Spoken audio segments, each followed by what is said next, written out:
All right, so it is straight up 1 o'clock and we're going to start on time today. So I am Jim Heisler, the CEO here at the Heartland Realty Organization. I will be moderating today's session. I did want to give a quick shout out to Jacqueline Lechner. She's with us as well, and she's the Education Committee Chair. She's the one, her committee put together this and the whole series of sessions that are coming down the line. So thank you, Jacqueline. And then with that, we have our guest here with us today, our top producer panel. And let me tell you, on behalf of the committee, it was a tough choice. There were lots of names to choose from. You know, it's always a concern of we're going to offend somebody when we pick somebody else. So this was just trying to get a random sampling across the county and a little bit of demographics and, you know, maybe veteran agents versus newer agents. So that's how we've gone with it. Maybe next time it's you and we'll go from there. So with that, if we could just have each of you, the panelists, I will call you out so we can stay in line here. Kim Keefe, you were first on my screen. So if you could just give us your name, company, years in the business, and if you're okay with offering production, either sales volume or transactions or both, that would be wonderful. Sure. Hello, everyone. Kim Keefe. Kim Keefe's team Open Doors with Keefe Real Estate. And I am, gosh, I was licensed in '99.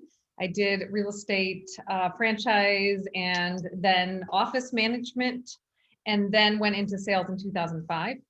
And last year's production was my best year ever at 25 or so plus million and a little over 100 units with a team of one other buyer's agent. Awesome. Thank you, Kim. And then Sabrina Costa, we've got you next in line here, please.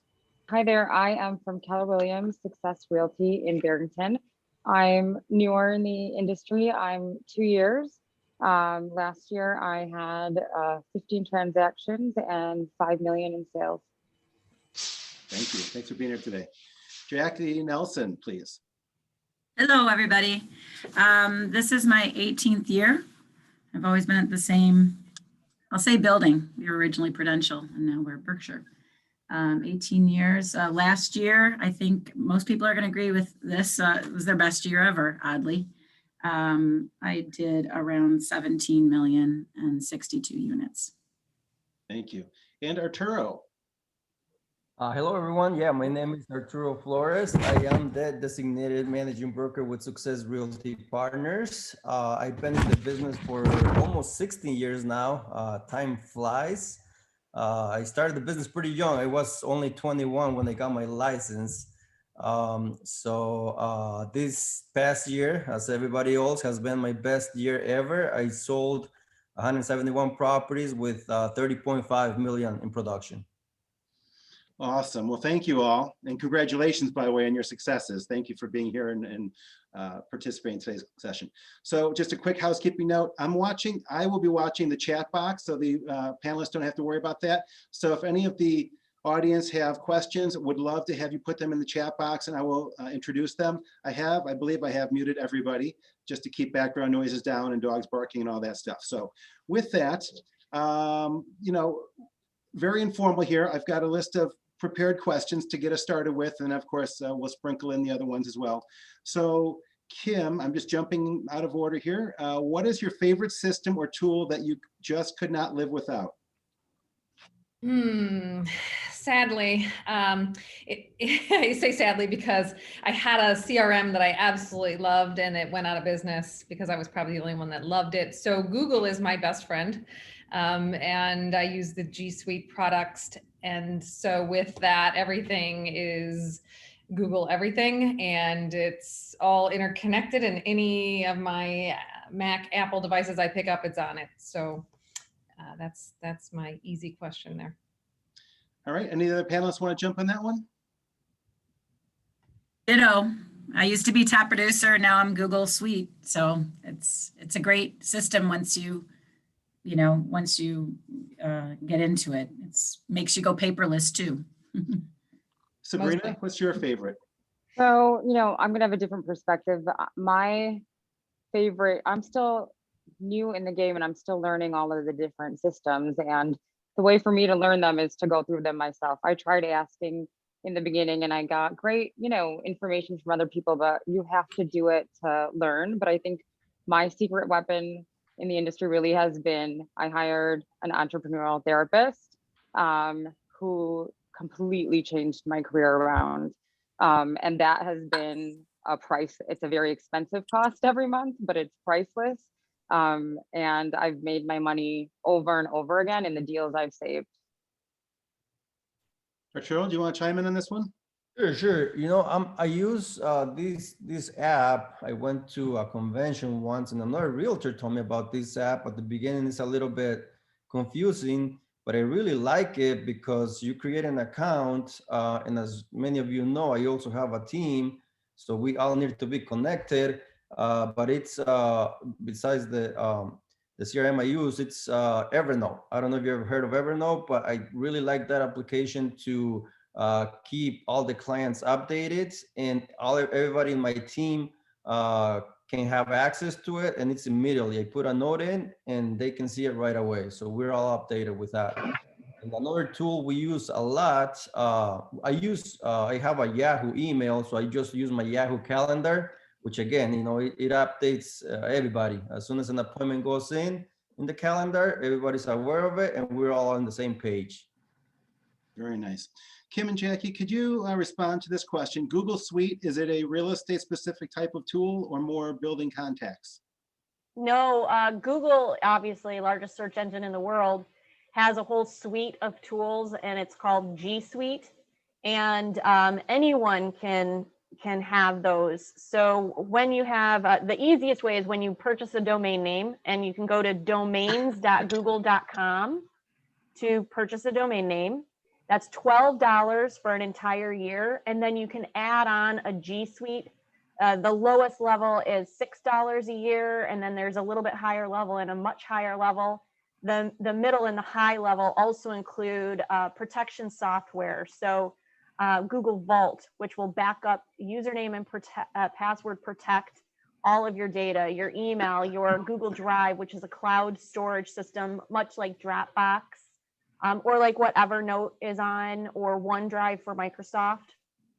But yeah, it's pretty inexpensive, about $6 per month per team member that you have, or you just have the one account and you can all access it using the same username and password. But it is not Realtor specific, although it's almost like they read our mind. Nice, thank you for that. So there's a follow-up question here to your favorite system or tool, and I'm not sure if this equates to Google Suite, but what is a reasonable return on your investment? Can you monetize how much money you're gaining, your revenues from Google Suite, or is it really more of just a broad-based program?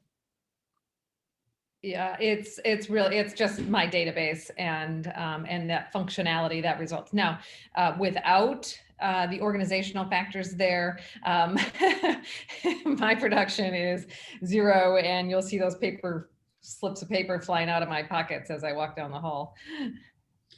All right, let's move to a different topic, and that is, how long did it take you to ramp up your business to earn a real living wage? We often talk about it takes a while in this business to get up and get started. So how long did that take for you to ramp up your business and earn a living wage? For me, it took 6 months. I'm a single mom to 3, so I was really afraid when everybody told me it was going to take me 3 years before I could get a steady referral business going. So I was extremely scared, and I knew that wasn't an option for me. So I worked really hard. I did, everything in my power, hiring the entrepreneurial therapist. I did put in tiny amounts of money into Zillow in the beginning.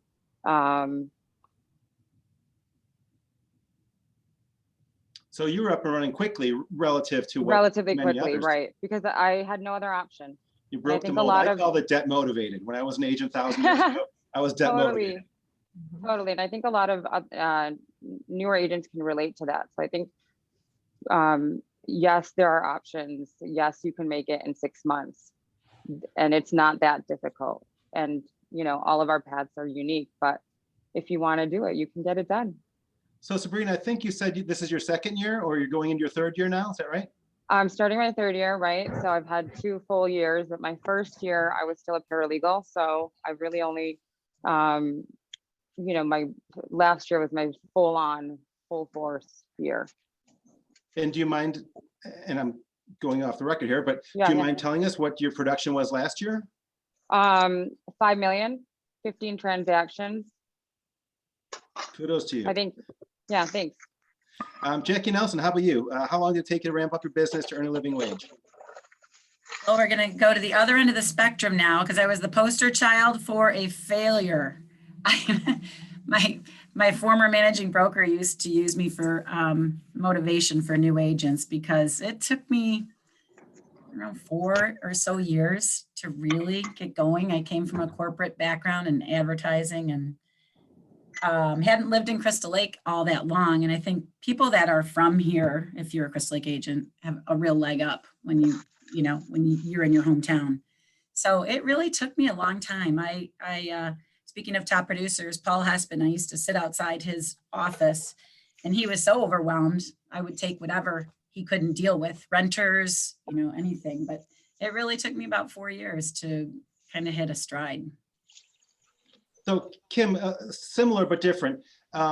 What do you think helped you get going to make that jump from a new agent to a successful agent?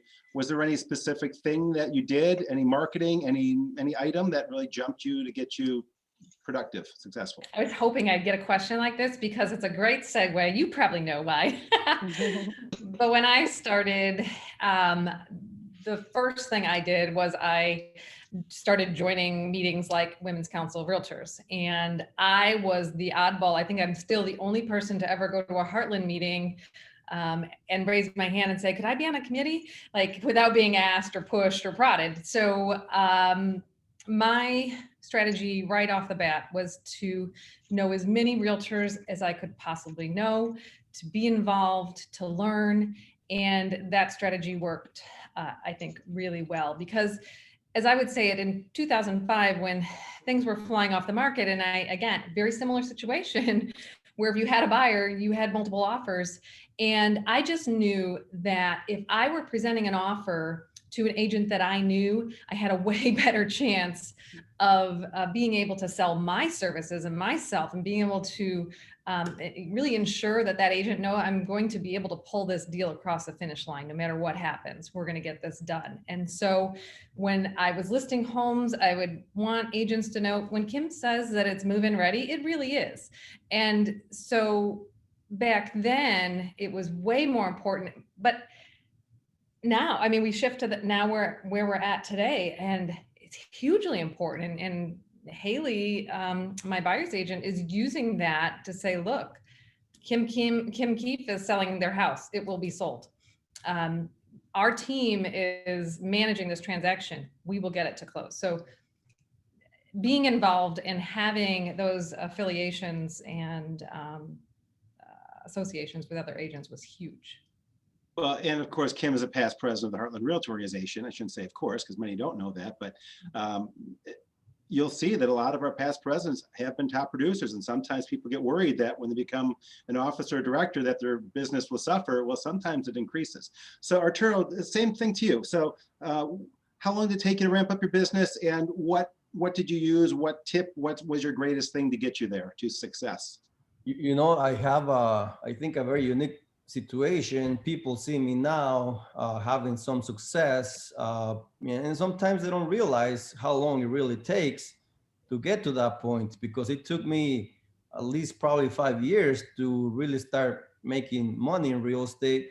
Again, when I started, and I have, I was pretty young. I had limited beliefs. I thought I was young. English was my second language.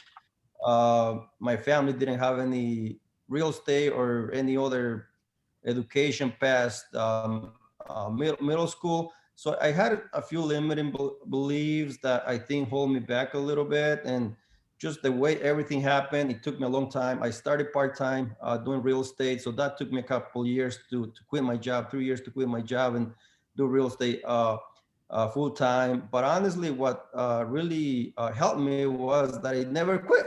I just stayed in the business. I was not making any money, but I didn't quit. I always kept passing my business card and my postcards. And when the market, fully tanked and houses were so cheap, people started buying houses. I was there. The name Arturo Flores was there. That's when people started calling. That's when I really got my business going to the next level. Sounds like you and Jackie had the same approach. So on that, you bring up a different question. It's not even on my prepared list here. How long did it take any of you, each of you, to make the turn? So I know, Sabrina, you said around 6 months to a year, you really made the turn and became, hit your mark and hit your stride. But at what point, Arturo, was it when your business really made that turn to, okay, I can quit and move on? How long did that take? I don't know if I understand the question. What do you mean? Quit your other job to take real estate full-time. How long did that process take for you to be a brand new agent starting out to where you saw the repeat business and it started rolling, if you will, not that's ever easy. So yeah, I think, at the time, I think a huge turning point was my job. I was working in a factory, and they instead of doing 8-hour shifts, they were doing 12-hour shifts. So that really pushed me to make that decision. You know what? I gotta do real estate full time, and I gotta do it because I won't be able to do it if I stay in my job. So that was one of the biggest factors. And I mean, I didn't just jump in without a parachute. Teresa at the time had a full-time job. My wife, she was making decent money, where if I had some rainy days, we would be okay. Did anybody else have anything you want to throw in at the moment, or I can move on to the next question? I had no option. I decided, everyone was telling me that I needed to focus full time on being a real estate agent if I wanted to make it. So I just went crazy and quit my job and said, I'm going to do it before I even knew whether I was going to survive or not. A leap of faith. Nice. I think full-time is the key here among everybody. It's you can't do it part-time and be super successful. So on that, do you keep a regular schedule, 9 to 5? Do you take a day off? How do you manage the schedule? Who would like it? Who starts? I have a strict schedule. I work a lot longer than 9 to 5. But I have worked very hard to become very disciplined with my time management. One day I want to work less. So Sabrina, does time with your family and friends, does that suffer? Yeah, I mean, at the moment, yeah, it does. So I'm being very honest that I have done really well really quickly, but there are personal aspects that do suffer. But I'm working towards finding balance and all of that, because that's what really matters, being present and, in your life. But, it's at times worth it, because this is exactly what I wanted, I think in general, my schedule is 9 to 5, and with COVID, it's been much easier to arrange Zoom meetings, and people are very available during the day where they haven't been in the past. So that's been a real bonus to my schedule. And in general, I will take off one weekend, but again, timing is everything. So in building business mode without a buyer's agent, yes, there were many nights of coming in and going back out, but there's no better job in real estate to be able to have a flexible schedule. So yes, there's a general structure, a general plan. I spend 2 or 3 days where I heavy book my appointments, and I try to spend 2 days in the office doing creative, crazy idea things. And I usually work one or the other of a weekend. But my husband is retired now, and we have a boat. So our new plan is probably to work weekends full on and take time off together on a boat and on a lake somewhere else during the week. So Jackie, on that, can you answer, how do you manage the business when you're out of town or on vacation? I don't have support. I mean, I have a full staff at our office as far as front desk and manager, and we have advertising and all that. But as far as my own personal business, I don't have an assistant. But what I do have are wonderful coworkers. We have a culture here of, I've made wonderful friends being here for 18 years, and people that have been in the business as long as me, that we have each other's back.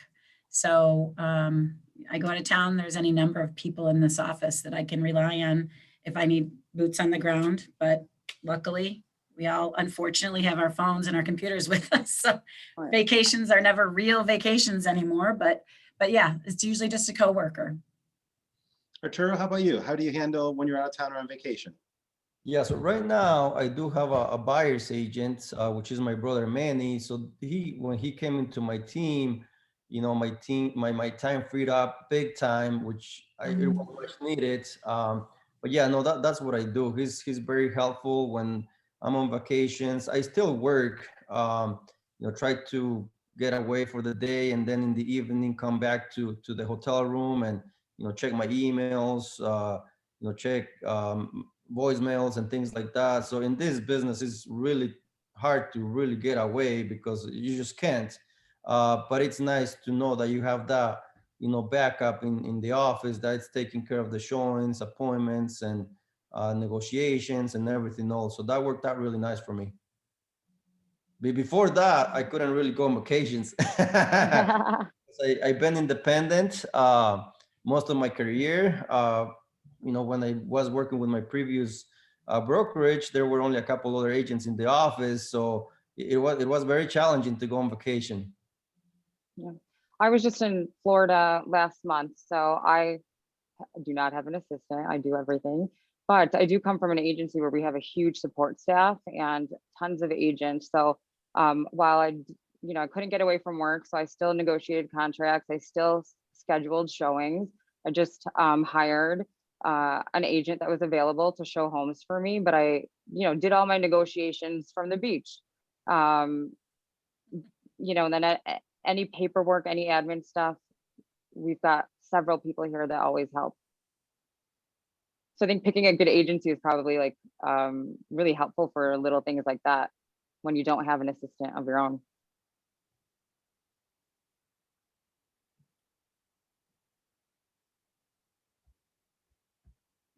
I think you're muted, Jim. Jim, you're muted. All right, let's try that. So I have a new question for you. How much money do you reinvest in your business? So if you want to give like a percentage of your revenues, maybe is a good answer. How much do you reinvest versus keeping for yourself? So in Spend a lot of general, money. yeah. So in general, 30% expenses is where I try to stay. And when you have a year like last year, that was tough to spend that much money on, real feasible good things. So I tried to buy ahead things that I would use for this year.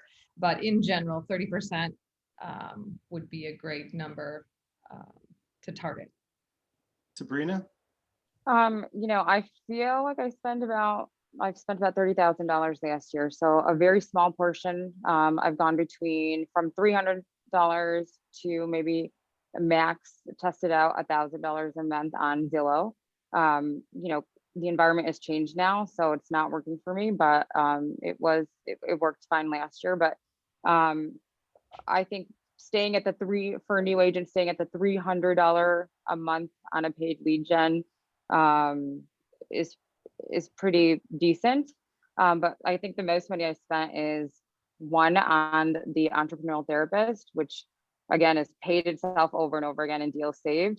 But most of my money, probably about $500 a month, goes into my sphere, where I put a lot of money into wining and dining my clients. I have no problem after we close hosting, let's say like a housewarming party where I've catered. I get endless leads through doing something like that, and it's a lot of fun, and I've made a ton of connections. So I think a strong point of mine is investing in one person at a time on my sphere who's a client. And just to kind of let you know how that's worked out, I have a few clients just from a year that are repeat clients, about 1 million in active or new listings coming up that I'm working with just into a quarter in this new year. Repeat clients in 1 year. So I think that is money well spent for me. On the outside, it might seem like a bit much, but it works. And I think every agent has got to figure out what works for them. Thanks. Arturo, how much do you reinvest? I think that's a good question for my wife. She keeps the numbers, but we do spend quite a bit. I'm thinking 35% we spend back on all kinds of advertising, community events, and you name it. Thank you. And Jackie, how about you? I don't have a percentage for you, Jim, but I would guess that for advertising, mine's closer to 10%. My, most of my effort is done with the people I know and my sphere, and not any too much outside elaborate advertising towards people I don't know. I'm just going to interject. I know we have some brand new agents on the call here, a couple that were in my class yesterday for new member orientation. So typically it's around the 4 or 5 year mark when you start to see the clients coming back. So Sabrina was just talking about repeat business and referrals coming in. That's great, but I have found in this industry, it's usually around 4 or 5 years for that to really start to come back around. And maybe with COVID, people staying in homes longer, maybe that extends even a little further, but thank you. So what else? Looking back over your career, what, if anything, would you do differently if you could? I'll start. I think one of not necessarily a mistake, but something that I would definitely change, go with maybe a bigger brokerage and maybe try to find a mentor. I think that's why it took me so long to do a little better in the business, because he's my previous managing broker. He's great. He's a great guy, but we both were new. So, he couldn't teach me something that we both didn't know. And I believe that, that was one of the reasons it took me a while to be successful in the business. Thanks. Kim? I would say that I would have hired assistants sooner. I had dabbled with an assistant along the way. I dabbled with adding a buyer's agent and, struggled through that. But, actually one of my funniest stories is when I first got into the business, I had asked 2 well-known agents if I could join them and partner with them, to be on a team with them. And they both looked me square in the eye and said, no way. And so we're all still friends now, but every now and then I'd like to think that they wish they'd said yes.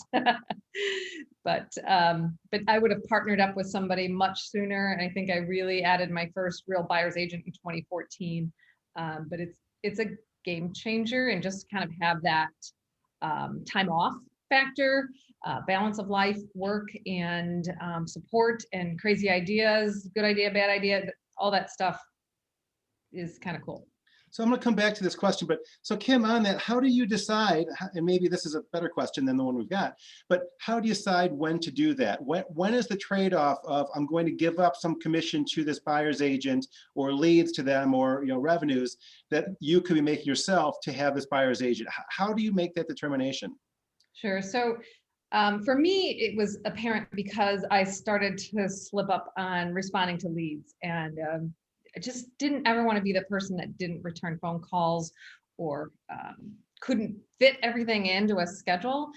And so when I was feeling the pressure of not being able to respond to people the way I wanted to, then I knew I needed to. But for anybody new or not new in the business, it's called buying back your time. And so at this point in time, when I look at, what do you need food on the, what do you need to make in a year to have food on your table, to have a comfortable life, have a nice bottle of wine with dinner?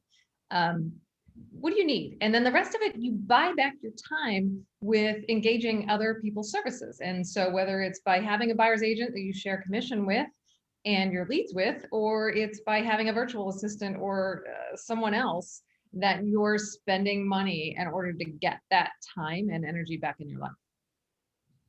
So Jackie, what would you have done differently? I think I would have, I think the number one thing I bet you all of us could say is get your database built and work from that. I spent a lot of time doing kind of broad marketing advertising. And I also had a farm, and I did so much with that farm, and I didn't know most of those people. So again, I keep going back to this, but I think where your success comes in is advertising to people, or touching, calling, whatever it is, the people you know that really like you and want to support you and want to help you in your career. And if I wish I would have focused on that sooner, because I think that's where the real, for me, that's when things picked up, is really keeping that database, keeping in touch with your past clients, anniversaries, etc. Can I just add on to that too, because it's really important to, of course, communicate and pound on those people that know, love, and trust you, but it's really important to keep adding people to that database. So right now, Haley and I are looking for ways to contribute to the community and to be more involved in efforts that allow us to get not face to face, but Zoom to Zoom with people, because this is the real challenge. How many people have we all added to our database during the pandemic? Hopefully it's a lot, because coming out of this, when we do get to meet face to face, a lot of people have buried their heads in the sand and they haven't been meeting or making connections with others. And that's the real bonus right now. So you mentioned past clients. How do you guys, and Sabrina, you already touched on this a little bit, but how do you manage your past clients? How do you stay in touch with them? What things do you do? How do you market them? How valuable are they? So Sabrina, you want to go back there and start that one? So past clients are, I've learned that, our sphere is the most important. So I love what Jackie said, because she's 100% right. Like, my people are, they already believe in me. I don't have to, prove myself to them. They know how I work. I think how I stay, I have a lot of personal connections. So I call them all the time. I'll text all the time. I will invite them out for coffee or dinner.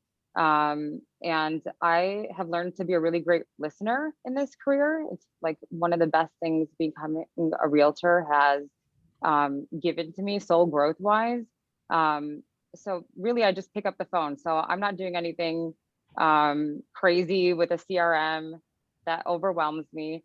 And I think my wanting to engage Zillow right away was based from fear, because I was scared. I had nobody else to rely on for any financial support. And I have 3 kids and a house to take care of. So going back to while I have no regrets in this industry, I'm not certain that Zillow is the answer.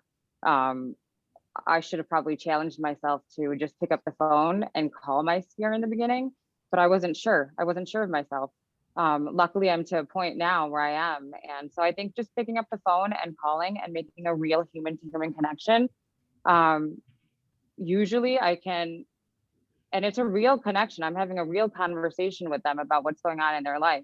And towards the end, I'll just throw in there, here's what I'm doing in the real estate world. And they will automatically just start talking about, maybe one other person that they know that's about to want to sell their house. And our ears perk up as realtors. I will, you'll be, I'll be in a big mall and I'll hear somebody say they want to buy a house.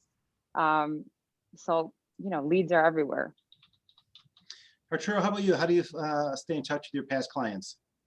I do many things. So I agree with Jackie. I also try to always target new business, but what Jackie said and Kim is saying, that really goes hand by hand, because most of my business, probably a good 80% of my business is referral-based business.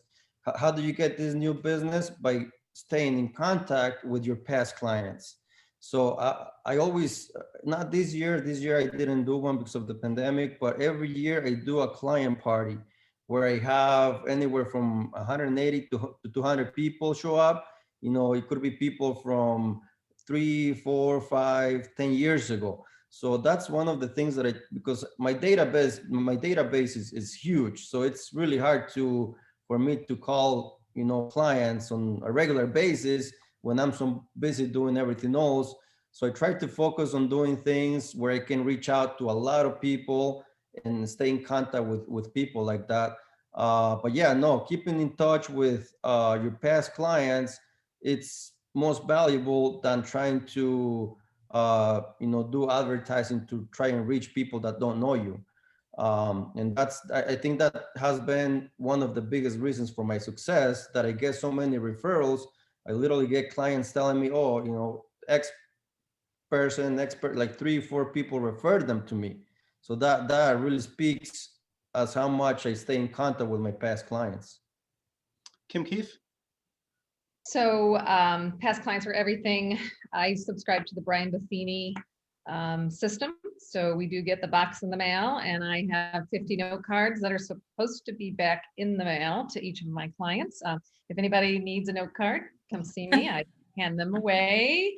But we do a pretty good job of that. And out of that, they send to 100 flyers. And so I mail out those 100 flyers. Sometimes we print more if they're amazing.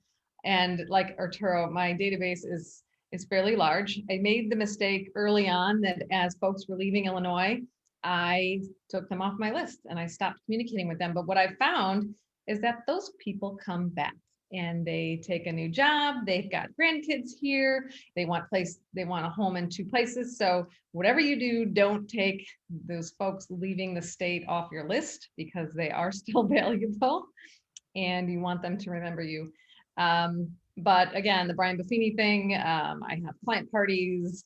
I sometimes drop off little pop-by gifts to, more often I buy the gifts. Sometimes I deliver them, but, you know, we're not amazing. We just try to do enough of the good and very consistent things. But right now, or over this past year, it has been phone calls. And yes, it's a big database, but you know what? If you take 10 a day and you call and you check on people and you genuinely care for them and ask how they're doing and if you can be of assistance, it does come back tenfold. So Jackie, do you want to answer this question still on past clients, or do you want to move this on to the circle of influence, your sphere of influence? How well do you, I mean, I know they're similar, but I believe they're different as well. So how much do you interact with your sphere of influence?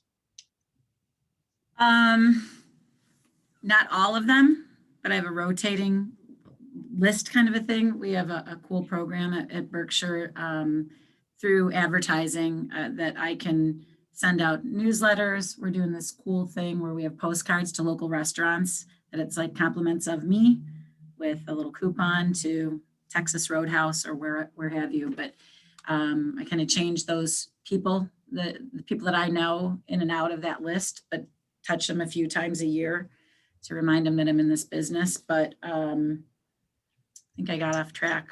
You said, what other ways do I touch my sphere of influence? Let me change the question to you. So how frequently do you want to touch each of your sphere of influence people on your list? Is it quarterly? Is it monthly? What's your goal for touching your sphere? I guess it would be quarterly, because I do these mailings and I switch the names out and kind of rotate them. So yeah, but then on top of it, I mean, you know, to what the other panel members have said, you do have to pick up that phone. Sometimes it's a text, sometimes it's a call, sometimes it's an email. I'm a big believer in personal handwritten note cards. So I do my anniversary cards to remind clients, you know, it's been a year, it's been 5, can you believe you've been in your house 5 years? I think that's huge to you know, have the discipline that you touch all these people. And what do they say, that people don't know who the realtor was if it happened 3 years ago or something? If you're not reminding them that you're still doing this, they'll forget who you are, as memorable as you think you were. I think technology is the key to touching your sphere of influence. For me, it has been. So I know that my sphere of influence is important. I wanted to be able to touch them more than, you know, once every few months. So I use social media to do that. So I mostly just try to be really authentic with my life on social media, and then I'll pop in every now and then that, you know, just sold, just listed, all these fun facts about real estate. I think if you don't want to spend a lot of money and want to get in front of people every single day on your sphere, social media is the way to go. And you have tons of different platforms. Facebook is probably the best at the moment, but there's so many other things you could do. You could, you know, pick and choose which one you like, but I think that's a great way to stay on top of, you know, everybody really. So there's a couple comments in the chat box. Yvette says the best database is the database you use, and I firmly agree with that. And then Jacqueline Lechner put in there that your clients are likely to forget your name within 30 days. Either they might remember your name or your company 30 days later, but they're never gonna remember both. So I'm with you all that keep reminding them of who you are. I failed to do that when I was an agent, I'll admit it. All right, moving on, because we're running a little, not short, but I want to make sure we get these questions in too. So for each of you, I'd love to hear the answer of, do you have any education tips, designations, or accreditations that helped you build to your current level? So Arturo, you want to start? Sure. Actually, I don't. I haven't really taken any additional education that is not required. So, with what I have, with what I get from you, it's been enough. Very good. Kim Keefe? Education? I'm an education junkie. That said, I have just a couple designations, the PMN designation through Women's Council of Realtors. I have a couple classes done with GRI, but since they're not in person anymore, I'm slowing that roll. I just finished my CRS, Certified Residential Specialist. That only took me 2 years or so. But I think that the key for me is that I don't ever want to quit learning. If there's a bigger, better way to do it, a way to make my job easier or to give my clients a better experience, I want to make sure that I'm on top of it. And so I do spend a fair amount of time on webinars and try to be selective. And but again, just constantly being involved with what's new, what's out there, what do I need to know about? And I quickly learned about Zoom. So I missed Jacqueline's seminar, but. Well, Kim, I also know, and you already mentioned it, that you're a big fan of Brian Buffini. So you follow his programs, and I'm not even sure what he does, but. True, yes. And I'm also a Tom Ferry coaching client as well, so. Sabrina, education? I love education. I'm not sure that I'm a huge believer at the moment of any like designations, but I think coming into the industry, you should be connect with your managing broker. Basically, you need to understand regulatory compliance, contracts, or transaction management. Because the key is to be confident in knowing that you can handle the transaction. So for me, I was lucky enough that with my paralegal background, I was able to come in and already know all those things. But I think if you don't know those things, I can see how it would be like a hurdle to like get your career started because you're worried about that. But I don't think it would take long for anybody to like learn those things. You could, if you're opposed to taking classes or don't have enough time, I think you can get together with your managing broker on a one-to-one basis and learn like the ins and outs of compliance and contract law. Jackie, how about you? Education? Yeah, two that have served me well. One is I'm luxury certified, which a lot of my market has been geared towards the upper end. And another one that served me very well around 2013 was the short sale. Being able to handle those. That was a very tricky thing to maneuver. If you haven't done one, to get certified for those was super helpful. But yeah, I'm always, I think, like Kim said, I think you have to keep learning. It's, keep yourself up on the latest and greatest. I just did, I didn't need the credit, but I did the Instagram class that was offered a few weeks ago. And it was so helpful. I mean, if there's a part of your business that you don't think is your forte or you need a little help at, go take a class. I mean, get yourself good in an area you think you're a little bit weak in. And social media was mine. I mean, Facebook is okay, but I needed that. And it was a great class. And I want to do more of that. So let's make that the next question. If you want to keep expanding on that, how much of your business is social media? Are you getting leads there? Are you marketing? How does social media impact your real estate business, Jackie? I do it. We all have a business page. I've got a couple of different pages and then Instagram as well. But kind of like Sabrina touched on, I sprinkle personal to let them know, who I kind of am as a person, along with listing stuff and real estate stuff. But I I don't know really how much, I haven't measured it, like how many like new clients I've gotten from it. I feel like for me, it's just more a little bit of a brand reinforcement of my business and for people that already know me. So I don't really know how many new clients I've gotten from it. Like I said, my money is where my sphere is and the people that already know me. So, yeah. Fair enough.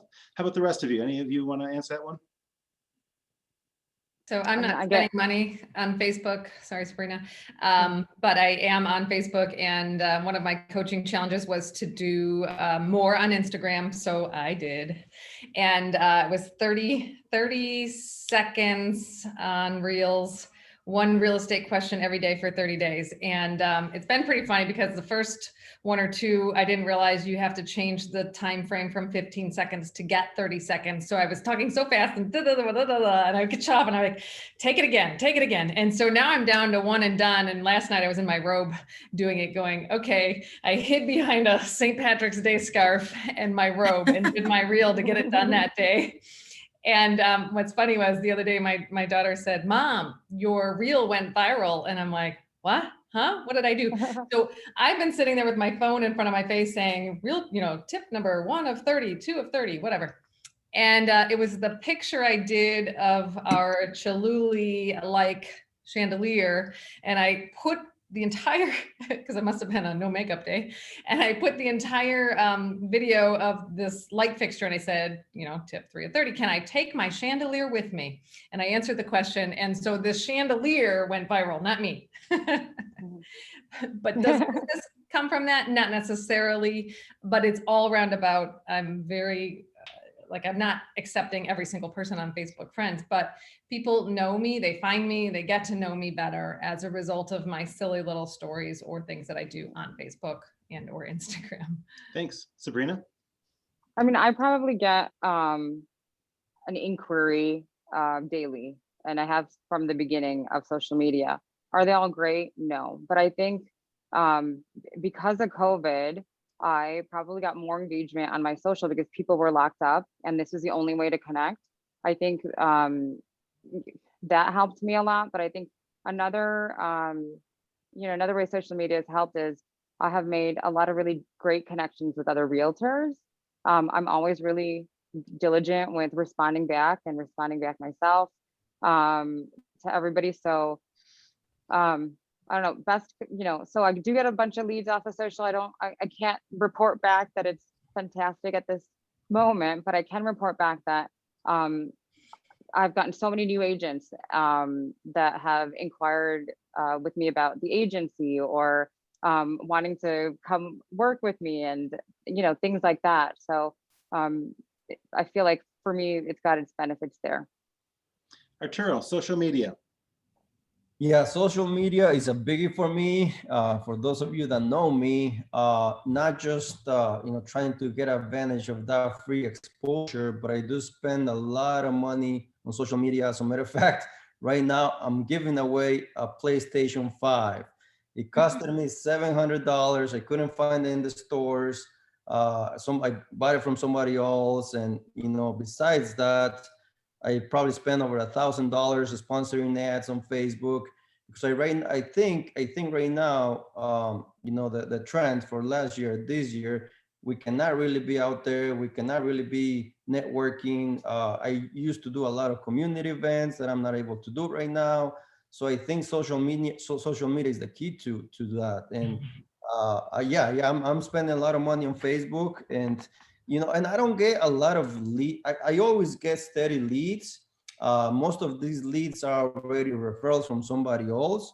I think Facebook is a platform that so many people is on it that instead of wanting your phone number to text you, they rather look you up on Facebook and send you a text message through there. With many clients, I don't even talk very much. I don't, buyers, we're doing all this texting through Facebook because that's where they are and that's where you need to be. So I'm big on Facebook. Something that I try to do, make that personal connection. I love that from Facebook. Every day you get a notification for the birthdays for that day. So I always try to make that personal connection of going in there and congratulating, every single person in my Facebook. Just happy birthday, happy birthday. And a few times I've received feedback that, hey, Arturo, thank you for, for leaving your message. You're a very busy man. I do appreciate you, leaving that happy birthday for me. So, people see it, they see you. And no, yeah, I think, I have my business page. My business page has about 1,700 likes. My personal page, I have over, about 4,400 friends. So I hit hard on my personal page because that's where I have most of the people. I do have Instagram, I do have Snapchat, but I have less than 200 friends on those platforms. So it's not the same reach. So yeah, Facebook is a big one for me for sure. Thanks. Hey, and I see our president, Aaron Dirks, has been with us. And I'm sorry, Aaron, I should have acknowledged you right at the beginning of the session. So thanks, Aaron, for joining us and all you do for Heartland. Two more questions. I know we're starting to get there time-wise, but we're good. And folks, if you have any questions, please put them in the chat box. We are watching that. So two, I want to make sure we get to lead generation. What's your, I don't know, best tip, favorite tip? What are you doing to really generate leads? So who wants to go first? Kim? Oh, sure. So lead gen, I mean, it's all about lead gen. It's all about prospecting. And for me, again, it is about calls to my database, calls to my past clients, calls to my sphere of influence all day, every day. But a huge focus for me has always been networking. And so to always be involved in the community and to always be serving and looking to serve and to participate and to meet people. My background was at the American Cancer Society. So when I kicked off my real estate career, it was all about those folks. And what was awesome about that is that those folks were like-minded, they were charity-minded, they were into giving back and doing good things for the community, and they were all established. And so that was the premise always.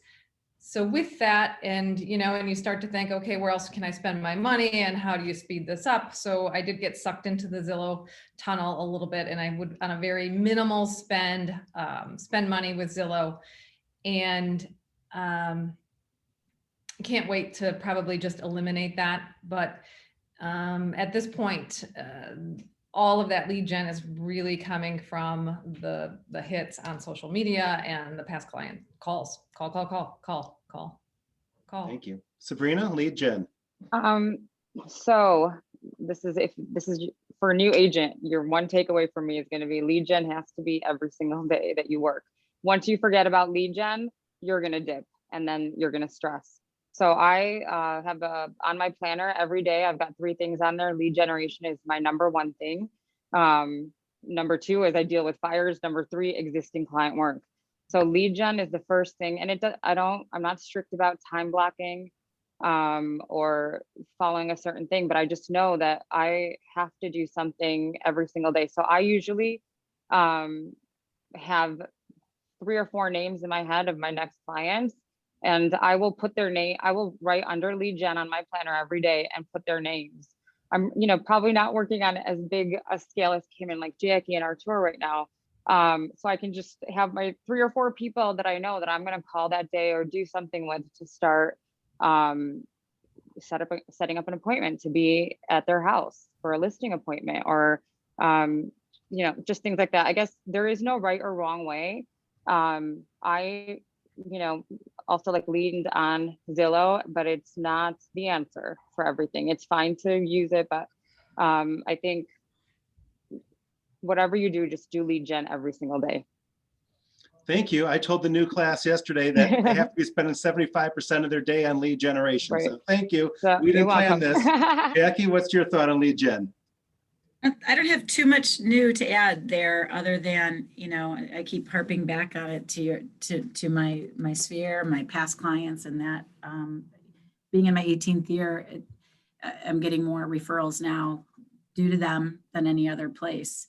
I think Zillow can work for some people, but one thing I've realized is all of these leads, this came from convention last year from our CEO, how many people are buying that same lead? there's only so many leads, and they're getting hit by a bunch of people. So I'm gonna have a lot better chance of getting a referral from a person I know than, that lead that's been sold to 40 agents. Agree. And that's what I'm learning the hard way, but she's right. Jackie is right. Arturo, lead generation, what's your biggest, best tip? Very, very similar to what Kim said. Obviously, keep working with your past clients, networking. It's a big one. I also did a little bit of Zillow, just a little bit of money there on Zillow. At the beginning, a few years, quite a few years now, I thought Zillow was great because, if people have heard your name and they're looking online at homes and they see your face on Zillow, they will contact you and text you because they already know you. So that's what I liked Zillow, because at least my face was in there, and oh, that's Arturo, I'm gonna text him. And when that lead came to me, it was someone that already knew me, so it was a good lead. But it's become, it became really expensive, and not very many leads. And yeah, very soon I will probably be dropping Zillow as well. Thank you. So Sabrina, you had mentioned twice already an entrepreneurial therapist. Therapist. I think that Yeah. means coach, but I'm not sure. So can you explain that? And the real Right. question is, do you guys use coaches, and what kind of fees are normal? Why did you decide to get a coach if that's what we're talking about? So an entrepreneurial therapist, I think probably does a little bit more than a business coach, but essentially the same realm for everyone talking about it. There are ups and downs of being an entrepreneur.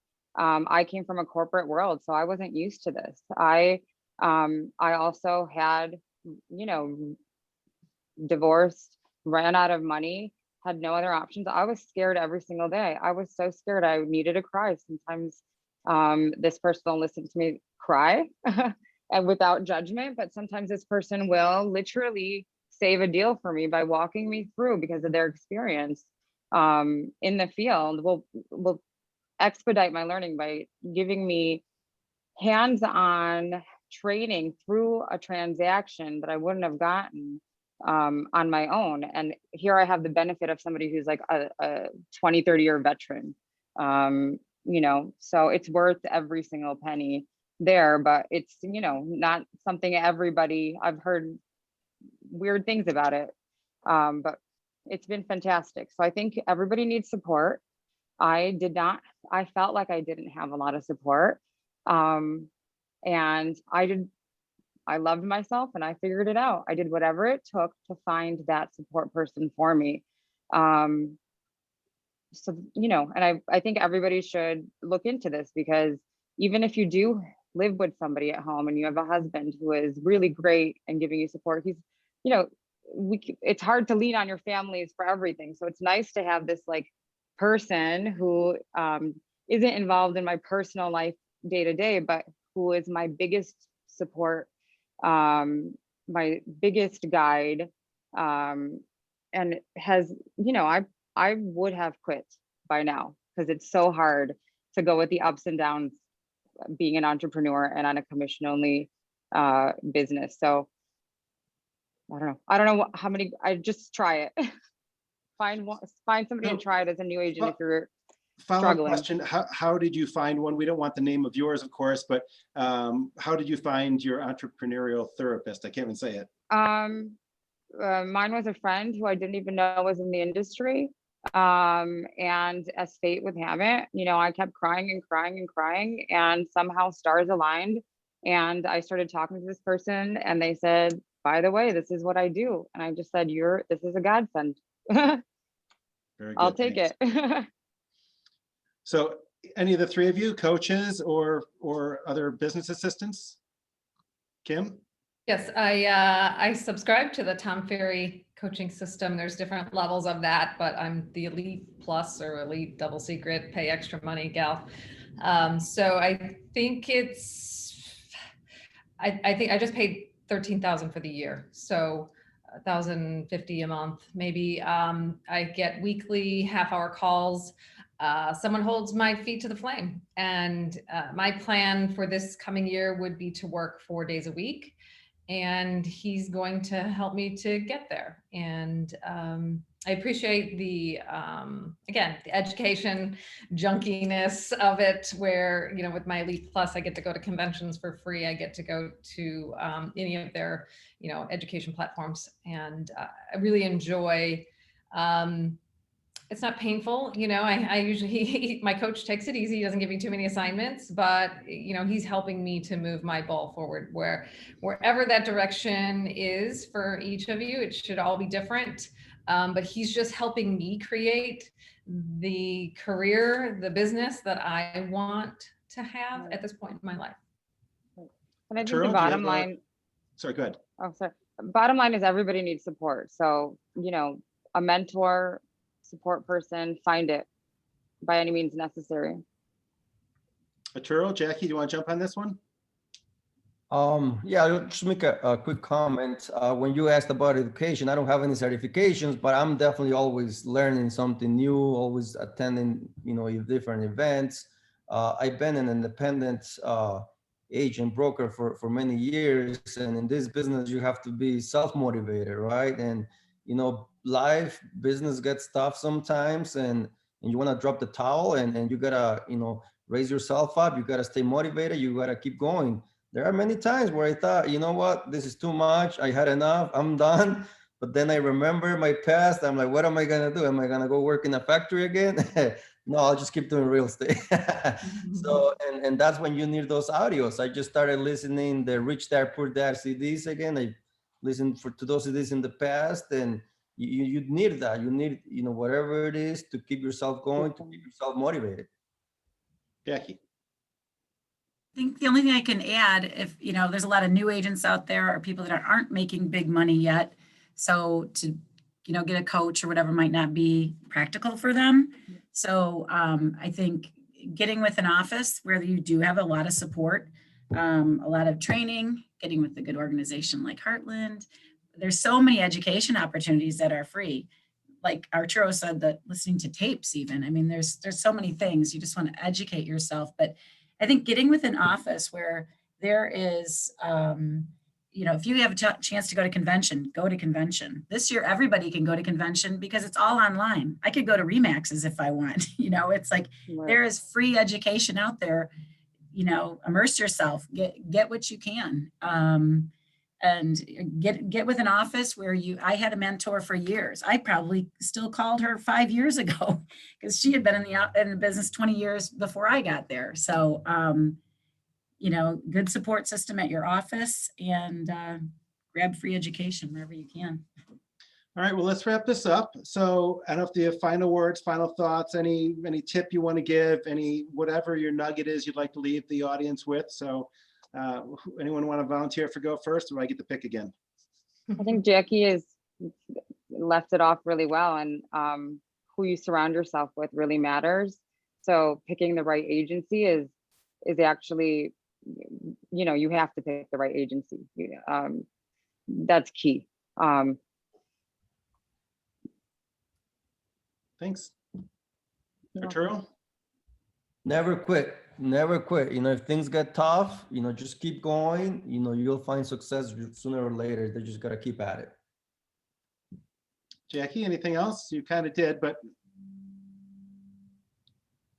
Kind of going back to the beginning, I think you can't do this half-time, part-time. I know a lot of people do it because they have other jobs, but if you want to be a success, you got to put the hours in, and you have to treat it as a full-time job, even though you aren't punching a clock. Kim? I would say 3 things. Be yourself, first and foremost. Always mastermind with other people in the industry, whether they're in your office or podcasts or other groups. They're so easy to find in Facebook groups right now. And finally, trust your gut.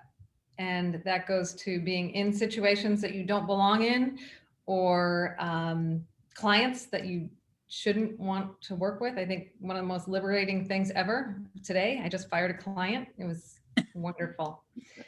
And it's the best thing for us sometimes. So Well, we're going to thank yous in the chat box. So I will say as well, of course, thank you all. I appreciate each of you coming on. I know it's not easy sometimes to get in front of a group of, we had 62 I saw on the list. So nice group of people. And thank you all for coming to present and give information and share your secrets, if you will. We appreciate that very much. Thanks. You. Thank you all.